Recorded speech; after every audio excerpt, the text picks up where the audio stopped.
Praise the lord. Arunodaya వాక్యపట్నం ఇచ్చేసిన ప్రతి ఒక్కరికి యేసుక్రీస్తు నామంలో శుభాభివందనాలు. దేవుని యొక్క మహాకృపను బట్టి 79వ రోజుకి ఈ యొక్క కార్యక్రమాన్ని నడిపించిన దేవునికి వేలాది వందనాలు. ఈ దినము మనము అపోస్తలుడైన పౌలు ఎఫెసీయులకు రాసిన పత్రిక 3వ అధ్యాయము 4వ అధ్యాయం దేవుని యొక్క వాక్యపట్నం చేద్దాం. ఈ దినము ప్రార్థన చేసుకుని ప్రారంభించుకుందాం. ప్రార్థన. సర్వశక్తిమంతుడు, సర్వాధికారి, నిత్య నివాసమైన మా ప్రియ పరలోకపు తండ్రి, నీ నామానికి వందనాలు. ఈ దినము అరుణోదయ వాక్యపట్నంలో ఎఫెసీయులకు రాసిన పత్రిక 3-4 చదువుతుండగా మీ తోడు, మీ సహాయం మాకు అందించండి. ఈ దినము మాకు కావలసిన ఆత్మీయ ఆహారము నీ వాక్యము చేత మాకు అందించి మమ్మల్ని సరిచేసి నీకు ఇష్టమైన మార్గంలో మమ్మల్ని నిలబెట్టి నడిపించమని అడుగుతూ మా ప్రియుడు రక్షకుడైన యేసుక్రీస్తు నామంలో ఈ ప్రార్థన సమర్పిస్తున్నాం తండ్రి, ఆమేన్. అపోస్తలుడైన పౌలు ఎఫెసీయులకు రాసిన పత్రిక 3వ అధ్యాయము. ఈ హేతువు చేత అన్యజనులైన మీ నిమిత్తము క్రీస్తు యేసు యొక్క ఖైదీనైన పౌలను నేను ప్రార్థించుచున్నాను. మీ కొరకు నాకు అనుగ్రహింపబడిన దేవుని కృప విషయమైన ఏర్పాటును గూర్చి మీరు విని ఉన్నారు.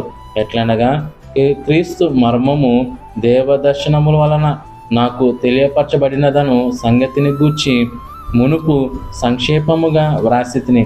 మీరు దానిని చదివిన ఎడల దానిని బట్టి ఆ క్రీస్తు మర్మమును గూర్చి నాకు కలిగిన జ్ఞానము గ్రహించుకొనగలరు. ఈ మర్మమిప్పుడు ఆత్మ మూలముగా దేవుని పరిశుద్ధులకు అపోస్తులకును ప్రవక్తలకును బయలుపరచబడి ఉన్నట్టుగా పూర్వకాలములయందు మనుషులకు తెలియపరచబడలేదు. ఈ మర్మమేదనగా అన్యజనులు సువార్త వలన క్రీస్తు యేసునందు యూదులతో పాటు సమాన వారసులను, ఒక శరీరమందలి సాటి అవయవములను వాగ్దానములో పాలివారులనై ఉన్నారను నదియే. దేవుడు కార్యకార్యగు తన శక్తిని బట్టి నాకు అనుగ్రహించిన కృపావరము చొప్పున నేను ఆ సువార్తకు పరిచారకుడనైతిని.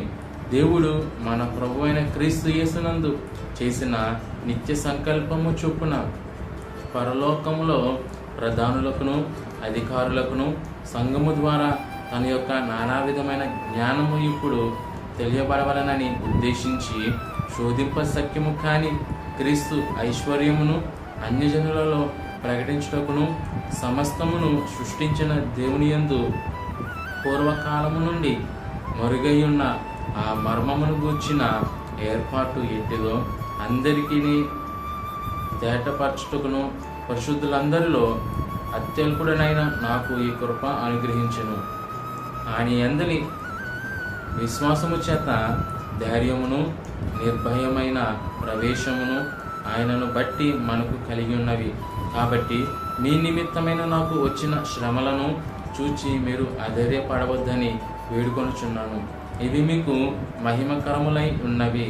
ఈ హేతువు చేత పరలోకమునందును భూమి మీదను ఉన్న ప్రతి కుటుంబము ఏ తండ్రిని బట్టి కుటుంబమని పిలువబడుచున్నదో ఆ తండ్రి ఎదుట నేను మోకాలుని, మీరు అంతరంగ పురుషుని యందు శక్తి కలిగి ఆయన ఆత్మ వలన బలపరచబడినట్లుగాను క్రీస్తు మీ హృదయములలో విశ్వాసము ద్వారా నివసించున్నట్లుగాను తన మహిమైశ్వర్యము చొప్పున మీకు దయచేయవలననియు మీరు దేవుని సంపూర్ణత యందు పూర్ణులగునట్లుగా ప్రేమయందు వేరుపారి స్థిరపడి సమస్త పరిశుద్ధులతో కూడా దాన్ని వెడల్పు, పొడుగు, లోతు, ఎత్తు ఎంతో గ్రహించుకొనుటకును జ్ఞానమునకు మించిన క్రీస్తు ప్రేమను తెలుసుకొనుటకును తగిన శక్తి గలవారు కావాలననియు ప్రార్థించుచున్నాను.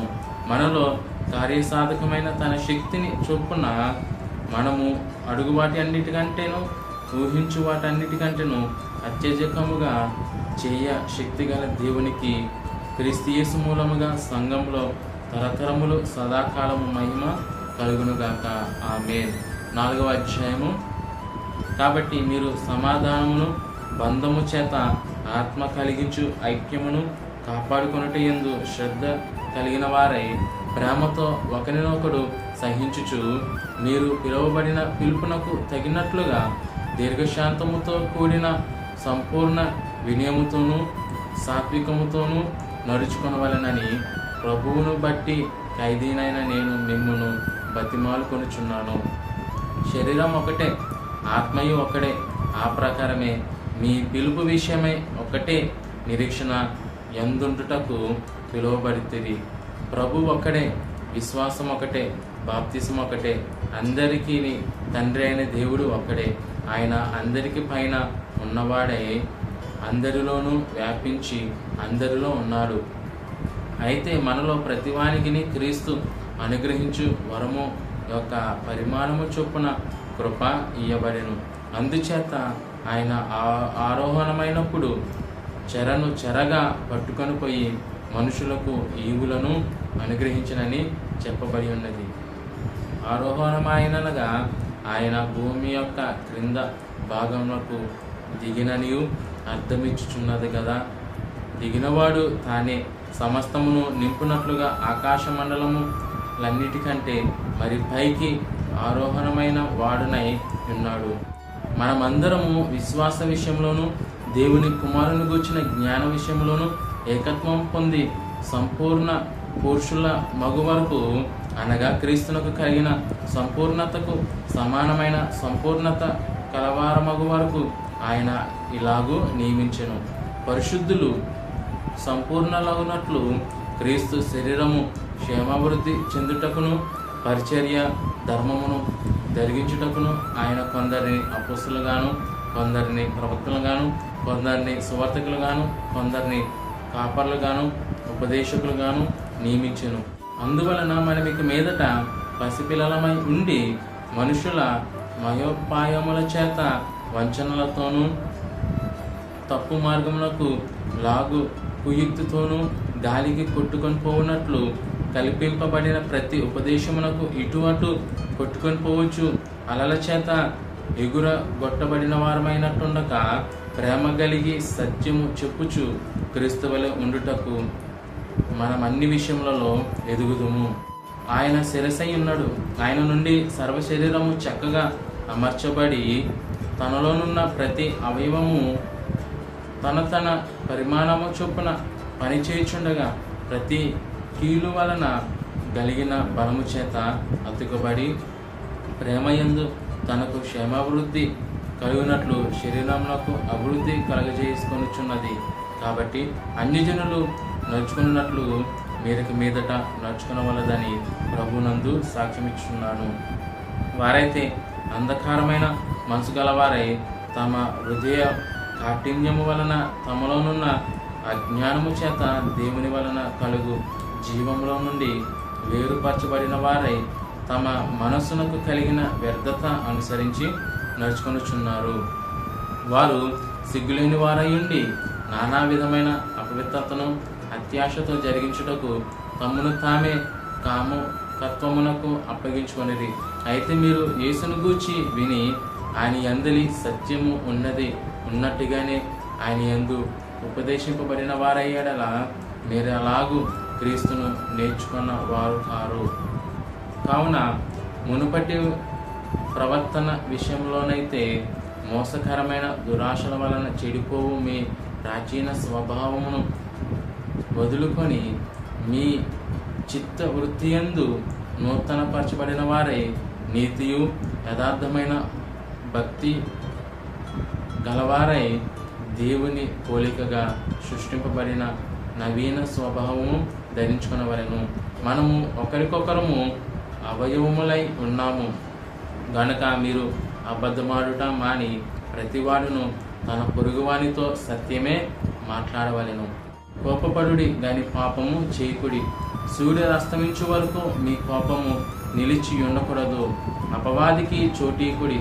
దొంగిలివాడు ఇక మీదట దొంగిలేక అక్కరగలవానికి పంచిపెట్టుటకు వీలు కలుగు నిమిత్తము తన చేతులతో మంచి పని చేయుచు కష్టపడవలెను. వినువారికి మేలు కలుగునట్లు అవసరం బట్టి క్షేమాభివృద్ధికరమైన అనుకూల వచనమే పలుకుడి గాని దుర్భాష ఏదైనను మీ నోట రానీయకూడదు.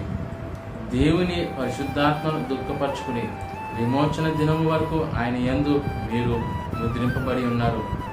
సమస్తమైన ద్వేషము, కోపము, క్రోధము, అల్లరి, దూషణ, సకలమైన దుష్టత్వము మీరు విసర్జించుడి.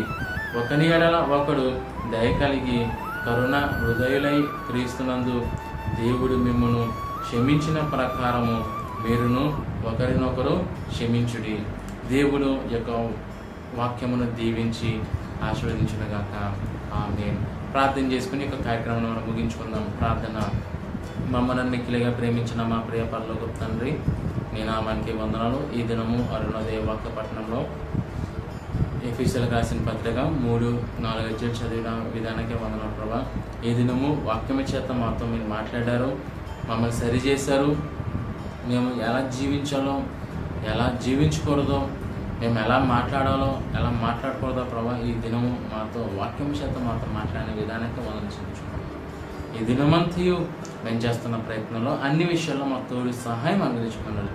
మా ప్రియుడు రక్షకుడైన యేసుక్రీస్తు నామములో ఈ ప్రార్థన సమర్పిస్తున్నాం తండ్రి. ఆమేన్. అందరికీ వందనాలండి.